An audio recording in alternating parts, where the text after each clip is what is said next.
Sweet ಅಂದರೆ ನನಗಂತೂ ತುಂಬಾ ಇಷ್ಟ. ಈ ಮಾವಿನ ಹಣ್ಣಿನ ಸೀಸನಲ್ಲಿ ಮ್ಯಾಂಗೋ ಲಡ್ಡು ಮಾಡದೇ ಇದ್ದರೆ ಹೇಗೆ?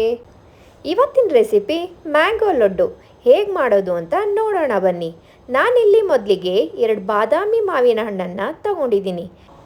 ಮಾವಿನ ಹಣ್ಣು ಯಾವುದೇ ಕಾರಣಕ್ಕೂ ಹುಳಿ ಇರಬಾರ್ದು ಮತ್ತು ಚೆನ್ನಾಗಿ ಹಣ್ಣಾಗಿರೋ ಕಲರ್ ಇರೋ ಮಾವಿನ ಹಣ್ಣನ್ನು ಯೂಸ್ ಮಾಡಬೇಕು. ಆದ್ದರಿಂದ ನಾನು 2 ಬಾದಾಮಿ ಮಾವಿನ ಹಣ್ಣನ್ನು ಯೂಸ್ ಮಾಡಿದ್ದೀನಿ. ಈ ಬಾದಾಮಿ ಮಾವಿನ ಹಣ್ಣನ್ನು ನೀಟಾಗಿ ಕಟ್ ಮಾಡಿ ಪಲ್ಪ್ನ ತಗೊಳ್ತಾ ಇದ್ದೀನಿ. ಈ ತಗೊಂಡಿರೋಂಥ ಪಲ್ಪ್ನ ಒಂದು ಮಿಕ್ಸಿ ಜಾರ್ಗೆ ಹಾಕ್ಕೊಳ್ತಾ ಇದ್ದೀನಿ. ನಂತರ ಅದರ ಜೊತೆನೇ ಅರ್ಧ ಕಪ್ ಸಕ್ಕರೆ ಸೇರಿಸ್ಕೊಳ್ತಾ ಇದ್ದೀನಿ. ಇಲ್ಲಿ ಸಕ್ಕರೆನ ಅರ್ಧ ಕಪ್ ತೊಗೊಂಡಿದ್ದೀನಿ. ಏನಕ್ಕಂದರೆ ಮಾವಿನ ಹಣ್ಣು ಕೂಡ ತುಂಬ ಸ್ವೀಟಾಗಿರುತ್ತೆ, ಆದ್ದರಿಂದ ಸಕ್ಕರೆ ಸ್ವಲ್ಪ ಕಮ್ಮಿ ಪ್ರಮಾಣ ತೊಗೊಂಡಿದ್ದೀನಿ. ನಂತರ ಅದ್ರ ಜೊತೆನೇ ಕೇಸರಿ ಮತ್ತು ಮಾವಿನ ಹಣ್ಣಿನ ಕಾಂಬಿನೇಷನ್ ತುಂಬಾ ಚೆನ್ನಾಗಿರುತ್ತೆ.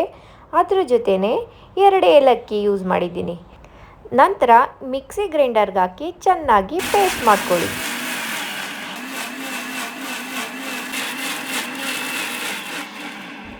ನಂತರ ಒಂದು ಪ್ಯಾನ್ನ ಬಿಸಿ ಮಾಡೋದಕ್ಕಿಟ್ಟು ಅದಕ್ಕೆ 1 ಕಪ್ ಒಣ ಕೊಬ್ಬರಿ ತುರಿನ ಹಾಕಿ 5ರಿಂದ 10 ನಿಮಿಷ ಚೆನ್ನಾಗಿ ಫ್ರೈ ಮಾಡ್ಕೊಳ್ಳಿ. ಚೆನ್ನಾಗಿ ಫ್ರೈ ಮಾಡ್ಕೊಳ್ಳೋದು ಅಂದರೆ ಕಲರೆಲ್ಲ ಏನು ಬರಬಾರ್ದು. 5ರಿಂದ 10 ನಿಮಿಷ ಮೀಡಿಯಮ್ ಉರಿಲಿ ನೀಟಾಗಿ ಫ್ರೈ ಮಾಡ್ಕೋಬೇಕು. ಬೇಕಿದ್ದರೆ ಮನೇಲಿ ಸಿಗುವಂತಹ ಒಣ ಕೊಬ್ಬರಿನೂ ಯೂಸ್ ಮಾಡ್ಬೋದು. ಅದನ್ನು ಸಿಪ್ಪೆ ತೆಗೆದು ನೀಟಾಗಿ ಗ್ರೈಂಡ್ ಮಾಡಿ ಪೌಡರ್ ಮಾಡ್ಕೋಬೋದು. ನಂತರ ಇನ್ನೊಂದು ಪ್ಯಾನಲ್ಲಿ ಅರ್ಧ ಲೀಟ್ರ್ ಹಾಲನ್ನ ತೊಗೊಂಡಿದ್ದೀನಿ. ಈ ಹಾಲನ್ನ ಚೆನ್ನಾಗಿ ಕುದಿಸಿ ಅರ್ಧ ಪ್ರಮಾಣ ಬರೋವರೆಗೂ ಚೆನ್ನಾಗಿ ಕುದಿಸ್ತಾ ಇರಬೇಕು. ನಂತರ ಹಾಲು ಸ್ವಲ್ಪ ಗಟ್ಟಿ ಆದಮೇಲೆ ಗಟ್ಟಿಯಾದ ಹಾಲಿಗೆ ನಾವು ಆಗಲೇ ಫ್ರೈ ಮಾಡಿರುವಂತಹ ಒಣ ಕೊಬ್ಬರಿ ತುರಿನ ಹಾಕಿ ಚೆನ್ನಾಗಿ ಮಿಕ್ಸ್ ಮಾಡ್ಕೋಬೇಕು.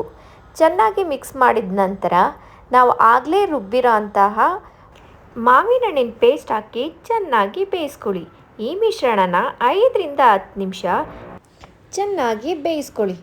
ನೀವು ನಿಮ್ಮ ಮನೇಲಿ ಈ ಮ್ಯಾಂಗೋ ಲಡ್ಡುನ ಟ್ರೈ ಮಾಡಿ, ತುಂಬಾ ಚೆನ್ನಾಗಿರುತ್ತೆ.